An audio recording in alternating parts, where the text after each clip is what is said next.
everyone. Welcome to Think Outside the Stocks. This is our bi-weekly webinar series, free educational series, and we are welcoming Brandon third time in a row now, back to back to the every week. So thank you Welcome so everyone. much. Welcome.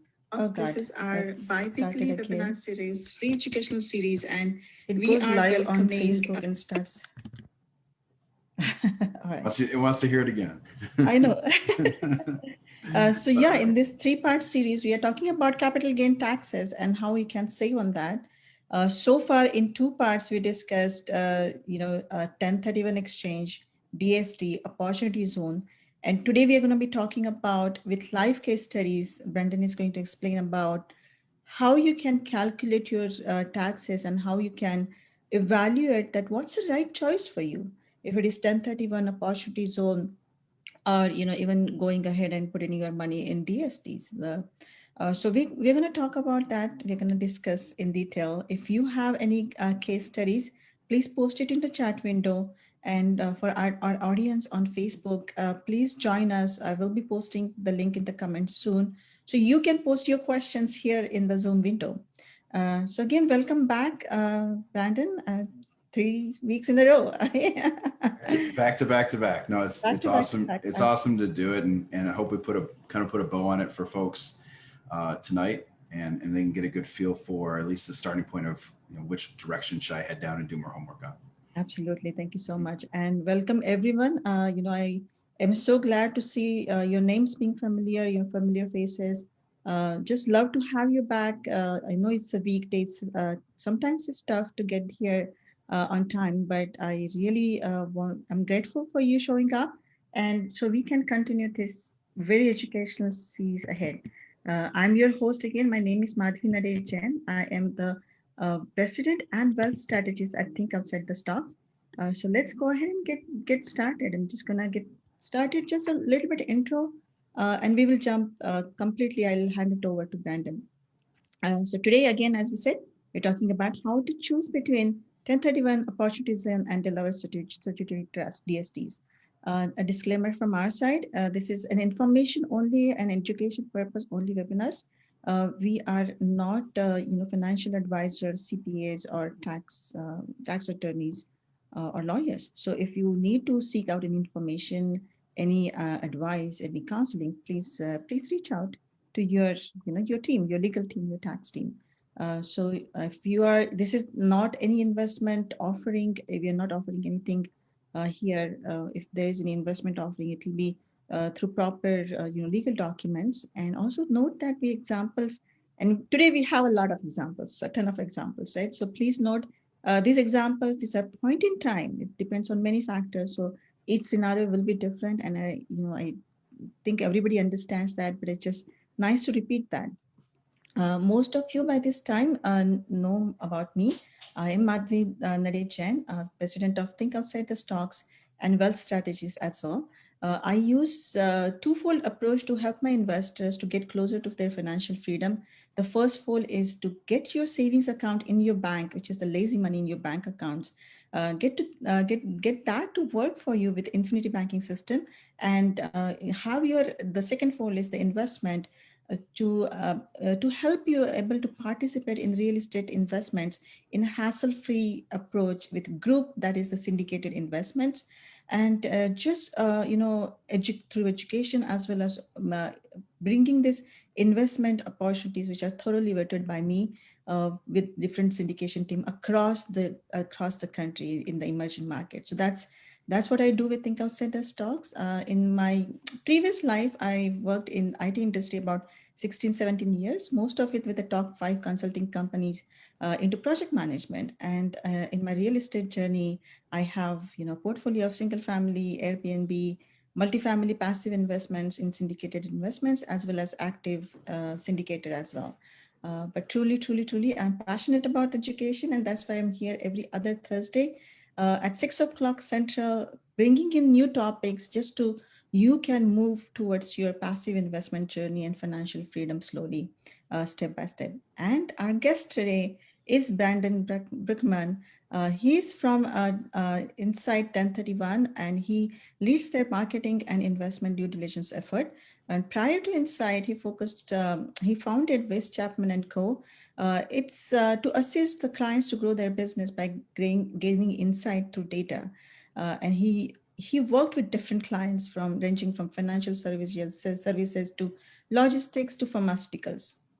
And prior to that, he worked in a prominent hedge fund as a head of fixed income financing, and he helped consultancy assisting hospitals in making vendor selections. He also serves on the board of repairs of the Breach, a daytime homeless shelter in Milwaukee, and he has done double major in finance and accounting. So that's a little bit about our guest today. With the think outside the stocks, like I said, I help clients not just to save, invest, but kind of take a bird's eye perspective to their wealth maximization in terms of growing, preserving, protecting, and passing the wealth to the next generation. So that's a little bit about think outside the stocks. I help that with the twofold approach. That's the better savings system with infinity banking and the risk managed syndicated investment as well as the education. We have the upcoming webinars scheduled, just a couple of them, and we keep on schedule adding more and more in future as well. But next week, I'm gonna go back and kind of do a rewind of syndicated investments, the hassle-free world of real estate investment with syndication. I'm gonna just take that again and just gonna explain from scratch what is a real estate syndication and how you can benefit from it. That's going to be 2 weeks from now. We will talk about the terminologies, the terms, the advantages, and whole nine yards. So just come and join us for that one hour of education. On the 1st of July, we actually are bringing in a CPA. Kenneth Yokau is going to come in and talk about foreign investors. I know a lot of you have, friends, family in different countries, and they often see the real estate in US, and they think about that. Hey, how can I invest into US and all these real estate investments that's going on there? So we're going to talk about the nitty-gritty details of that. That what is tricky, what's kind of overwhelming, and how to handle that. So Kenneth is going to talk about that. So please do join us. And that was just a little bit spill from my side. And now I'm just going to turn it over to Brandon. So Brandon, take away from here. Kind of excited about those upcoming webinars. Oh, can you give me the ability to share? It looks like I can't share. Oh, I'm sorry about that. It's okay. And I think we have participants posting. Yep. Justin has provided a case study, and Yep. you should have the sharing, right? Can you share? Yes, now I can. Perfect. Yeah, and that, not to plug future before we get to this one, but that one's really awesome to think about, the foreign tax. I know Kenneth from met him on LinkedIn as well. Awesome resource on that front. So that's going to be super fun to kind of walk through that. Totally different dynamics to sort of think about. So today's sort of the wrap up that I want to walk everyone through as we've discussed. We've talked about doing the 1031 exchange through DST. We've talked about opportunity zones. What do I do now, right? How do I make a decision about like what path to go down to? So can we wrap this in a bow and at least get started down a path that might make sense, or maybe eliminate one of these choices from the equation?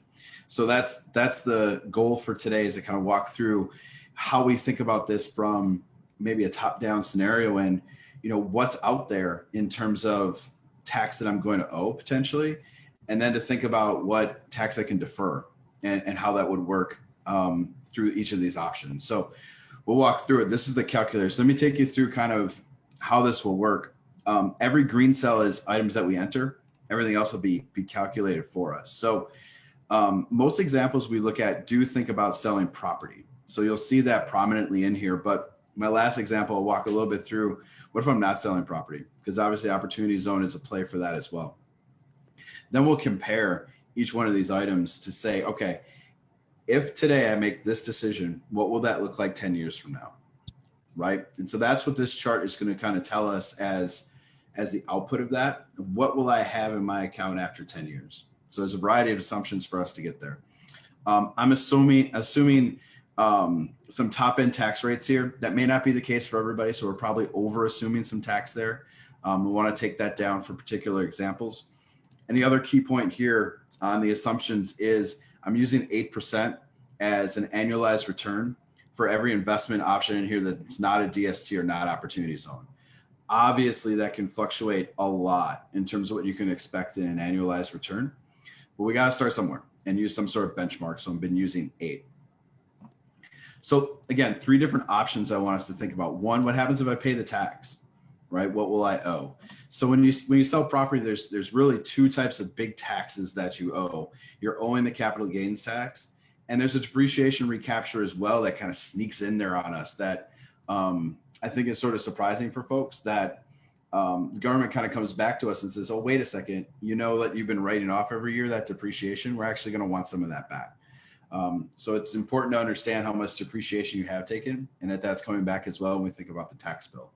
So that's one option, and paying the tax is an option. We watch clients make that decision, I think, for a variety of reasons. One, I think we were talking a little bit pre-show about, some folks are looking to hedge their taxes. They're frightened out of their minds that taxes are going to go up dramatically over the next 10, 20, 30 years.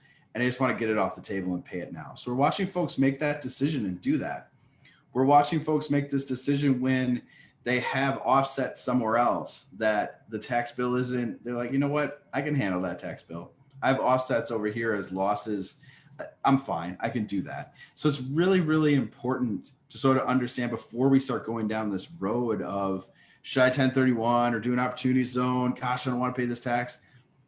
Do you know you have a tax bill that's significant? Do you have other ways to offset against it, right? Or third item, do I really need this cash right now? Are there other things that I need to do with the cash and have that liquidity today that it's worth it for me to pay that tax? So these are all like big things to sort of think about.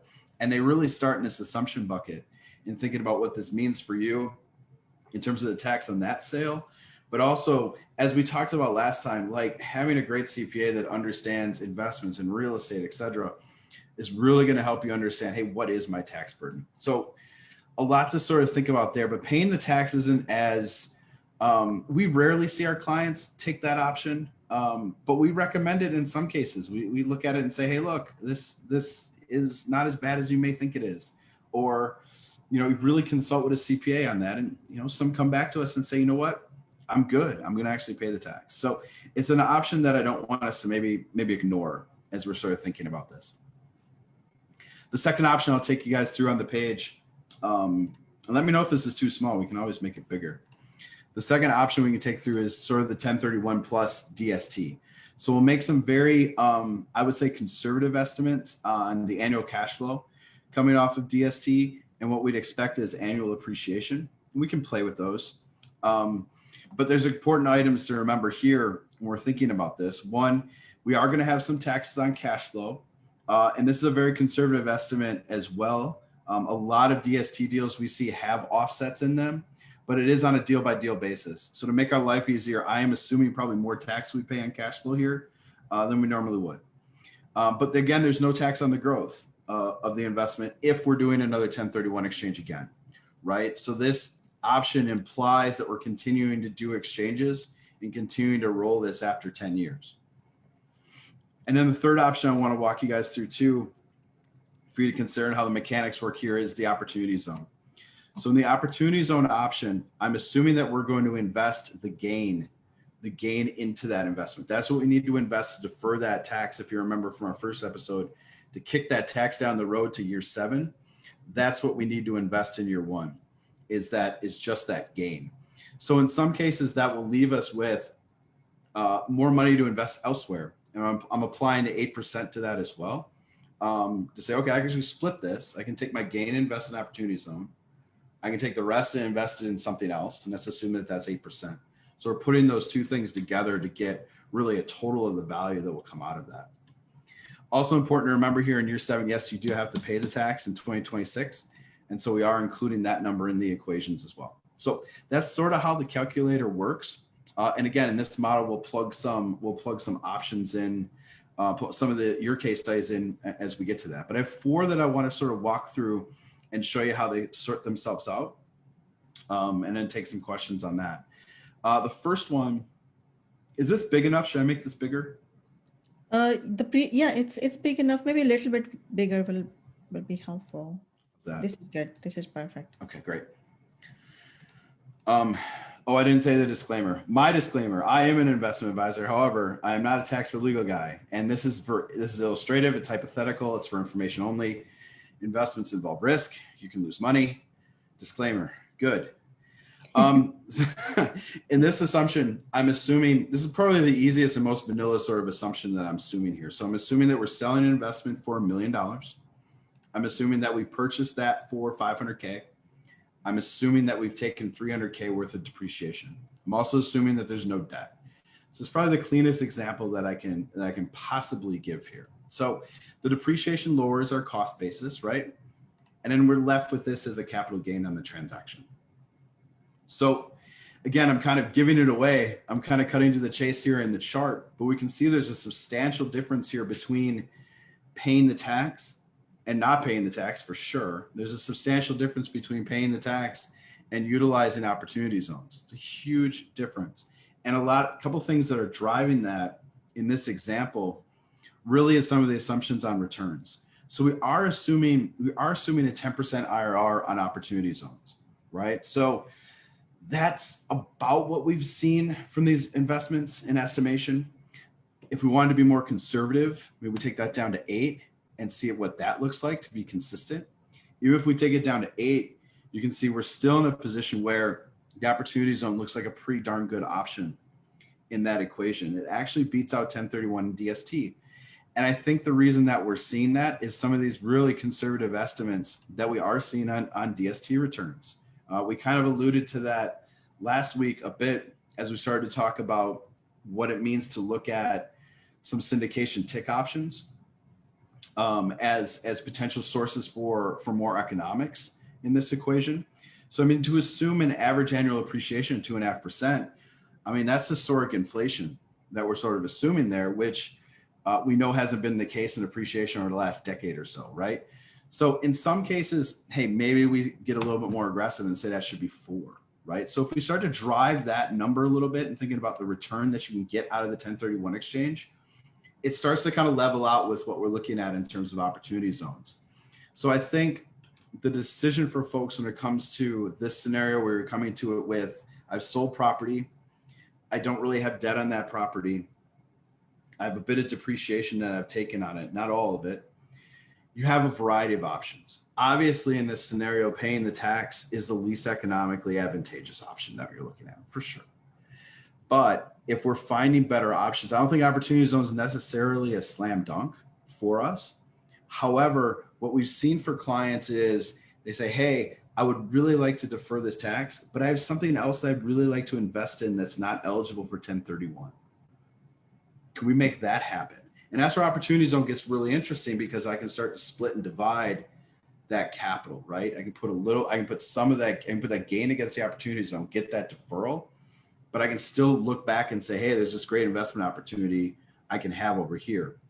Plus, we think the aspect at the end of 10 years is really interesting, is at the end of this 10-year period in the 1031 DST option, I have to do it again. I won't have, who knows what will happen in 10 years, but I'm pretty sure we're not going to have another opportunity zone scenario, right? So now is the only time to really get involved in the opportunity zone and use that as an option. 10 years from now, I have no clue if there'll be something like that available. But it's an aspect that I think people need to think about is you go the 1031 exchange route into any type of syndication, you've kind of boxed yourself in that corner of, I got to do that again, either through syndication or through DST. And many people are perfectly fine with that. We roll it, we find new investments, great. Others, not really. So when you kind of look at this equation, after 10 years in the opportunity zone, I have completely unencumbered cash. I can do whatever I want with that money, right? It's wide open. So there's a lot more, in our mind, there's a lot more options and flexibility in that direction than there might be in the 1031 DST. Again, not to steer, these are only options. And you got to kind of decide which one of these sort of parameters fits well or fits right for you. Do you want to add anything there? I love this calculator. Thank you so much for putting it together, Brandon. I love that there's this side-by-side comparison, not just, at the point that they're paying taxes, but the value after 10 years. So absolutely love this. And for our audience, actually, if you find this calculator useful, just post a comment. I mean, I'm really um, excited to see this calculator. And if any of this information actually is a lot of information for you and you're not not understanding any terms, please put that in the chat window or raise your hand if you want to talk as well. We have been on this journey of a 3-part series, and today is the last part. So if you I saw some people, they have been attending with us from day one. So if you haven't attended the part one, where we talked about opportunity zone, the pros and cons and details about it, in part two we talked about the 1031 tick, which is the syndication 1031. And we also talked about the DSTs, again, pros and cons, details about that. So today we are talking about comparing these three options. If you have a scenario, a case study where you're exiting the real estate and you are having that capital gain. So if you don't understand any terms, please raise your hands and we will talk about it. We'll just repeat some of the information for you. And if you will receive all the three recordings, I'll make sure that you will receive as a package as three recordings after the webinar today. So you can always go back and listen to all the other two as well. So yeah, I just had to add that. Thank you so much, Brandon. Please go ahead. Absolutely. Yeah, that's a good point. I am probably motoring a million miles an hour, so please slow me down. No, no, I mean, this is good. I mean, great information. Yeah, I please, just please. realized that some people were joining in late, and some people haven't joined us in last two. That's true. Very true. Very true. Um, so that was example one. I think example one, sort of the cleanest example we think about that doesn't have sort of debt attached to it. Debt starts to make this a little bit more tricky, but totally, absolutely doable in terms of this scenario. So in this scenario, we're thinking $1 million, again, 500K purchase price. I have 200K of debt that I still have a mortgage I still have on that property. I've depreciated 300K. So your basis is dropping there. But in the key aspect that's a little bit different here is in the 1031 exchange scenario, I have to replace that debt in order to execute the exchange into DST. So DST will allow you and has those options to do that. But it is a wrinkle to the equation. And what it does is it sort of forces us a bit as your basis. What's interesting is I kind of went through these examples, and I want to focus on the opportunity zone for a second. We talked a lot about the opportunity zone giving you those options to split and really diversify potentially in opportunity zone and in something else. As soon as you start dropping this basis lower and lower, you're really losing some of those options. Because again, we have to invest that, we have to put that gain into the opportunity zone to get the tax benefits of it. So we are sort of taking some of that optionality off the table a little bit, the lower and lower your basis gets in your prior investment. So it's something to really consider as we kind of go through this and you think about what you want to do in terms of these equations is you probably don't have as much flexibility as you would have in our prior scenario where your basis is a bit higher and there's a little bit less gain there to kind of go after. As this gain continues to get bigger, opportunity zone becomes a place that you kind of have to go to get that full deferral benefit. Now, as I say all that, there's absolutely no reason that someone couldn't go down this road and say, hey, you know what, instead of 800K, I really want to put 500K in there and turn around and maybe pay some tax on the differential and find a different investment away from here that's interesting. You could certainly do that. So we watch people actually do that more often in the 1031 exchange DST land, where they'll do a partial exchange. They'll say, hey, I want to take 20 grand, 30 grand off the table in this exchange for liquidity purposes, for another investment that I'm sort of thinking about. It substantially lowers the tax bill to do that. So it's something it may seem like you're always locked in. You're kind of locked in if you want to get to a place where I don't want to pay any tax today, zero. Okay. Then you're passed down the highway, getting narrower, right? If you're open to, hey, maybe paying some tax today and providing myself some sort of freedom of that capital, there's absolutely no reason you can't start to split this off into maybe different directions. So it's something that I want to point out. It's very key when you think about opportunity zone in these scenarios